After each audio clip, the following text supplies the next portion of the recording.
ഇരുട്ടിന്റെ പ്രഭുവിനെ തോൽപ്പിച്ച ശേഷം സൂര്യപുരം ഗ്രാമം സന്തോഷത്തിലായി. എല്ലാവരും ടാരോയെ ഹീറോ എന്ന പോലെ കണ്ടു.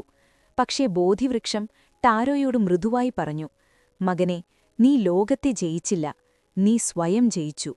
ഇപ്പോൾ അടുത്ത പടി തുടങ്ങേണ്ട സമയം. ടാരോ അത്ഭുതപ്പെട്ടു. അടുത്ത പടിയോ?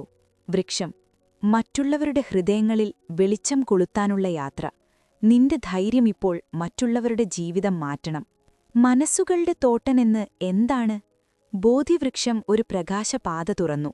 അതിന്റെ അറ്റത്ത് മേഘങ്ങൾക്കുമീതെ ശാന്തമായൊരു ലോകം. അത് മനസ്സുകളുടെ തോട്ടം. ഇവിടെ ഓരോ പൂവും ഒരു മനുഷ്യന്റെ മനസ്സിനെ പ്രതിനിധീകരിക്കുന്നു.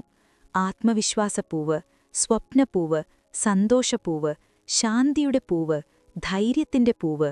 ചില പൂവുകൾ തിളങ്ങും, ചിലത് ഉണങ്ങും, ചിലത് പൂവുകൾ ചേർന്ന് മനോഹരമായ പ്രകാശമാകും. വൃക്ഷം: ലോകത്തിലെ പലരുടെയും മനസ്സിലെ പൂക്കൾ ഉണങ്ങിക്കൊണ്ടിരിക്കുന്നു. ഭയം, സംശയം, ദുഃഖം അതവരെ നശിപ്പിക്കുന്നു. ടാരോ ശ്രദ്ധിച്ചു. സത്യം തന്നെയായിരുന്നു. ടാരോയ്ക്കൊരു ദൗത്യം. ബോധിവൃക്ഷം ടാരോയോടൊരു സ്വർണ്ണ പേന നൽകി. ഇതൊരു സാധാരണ പേനയല്ല. നീ ഒരാളുടെ മനസ്സിൽ വെളിച്ചം കാണുമ്പോൾ ഈ പേന ഒരു പൂവിൽ സ്പർശിക്കുക. അതൊരു മനുഷ്യന്റെ മനസ്സിലും വെളിച്ചം തെളിയിക്കും. ടാരോ വിസ്മയിച്ചു. എനിക്ക് ഇതെല്ലാം ചെയ്യാൻ കഴിയുമോ? വൃക്ഷം ചിരിച്ചു. ഹീറോയ്ക്ക് എല്ലാം ചെയ്യേണ്ടതില്ല. ഒരു ഹൃദയത്തെ മതി. ഒരു ഹൃദയത്തിന്റെ മാറ്റം ലോകത്തെ മാറ്റുന്നുവല്ലോ. തോട്ടത്തിലെ ഉണങ്ങിയ പൂവ്. ടാരോ പാതയിലൂടെ നടക്കുമ്പോൾ ഒരു കൊച്ച് ഉണങ്ങിപ്പോകുന്ന പൂവ് കണ്ടു. പൂവ് വിറച്ചുകൊണ്ട് പറഞ്ഞു, എനിക്ക് സ്വപ്നമില്ല, എനിക്ക് ആരും ഇഷ്ടമില്ല, എനിക്ക് കഴിയില്ല. ഈ വാക്കുകൾ ടാരോയുടെ പഴയ കാലത്തെപ്പോലെയായിരുന്നു. ടാരോ അതിന്റെ അടുത്തിരുന്നു. മൃദുവായി പറഞ്ഞു, ഞാനും ഒരിക്കൽ അങ്ങനെ വിചാരിച്ചിരുന്നു.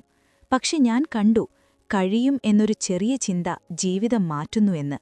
ആ പൂവ് നിശബ്ദം, പക്ഷെ അതിന്റെ ഇലകളിൽ ചെറിയ കുലുക്കം. ടാരോ ചോദിച്ചു, നീയൊരു ചെറിയ വിശ്വാസം തന്നിൽ അനുവദിക്കുമോ? പൂവ് ഹൃദയബലം കൊണ്ടു പറഞ്ഞു, ശ്രമിക്കാം. ടാരോ സ്വർണ്ണപ്പേന പൂവിൽ സ്പർശിച്ചു. അതൊരു നിമിഷത്തിൽ തിളങ്ങുന്ന നീല പൂവായി മാറി. ടാരോ അത്ഭുതപ്പെട്ടു.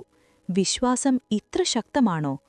തോട്ടത്തിൽ നിന്നുയർന്നൊരു ശബ്ദം, ടാരോ, നിന്റെ ദൗത്യം പുഷ്പങ്ങളെ തെളിയിക്കുകയല്ല, ഹൃദയങ്ങൾക്കുള്ള വിശ്വാസം വിതറുന്നതാണ്.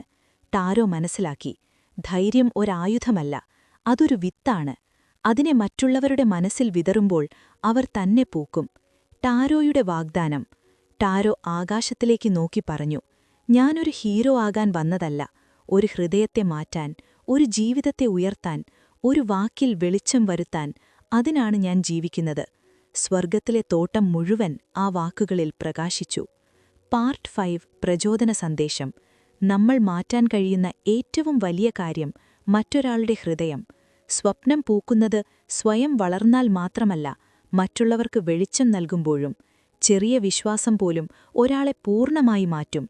ഒരു ഹൃദയത്തെ ഉയർത്തുക, അതാണ് യഥാർത്ഥ ഹീറോയിസം.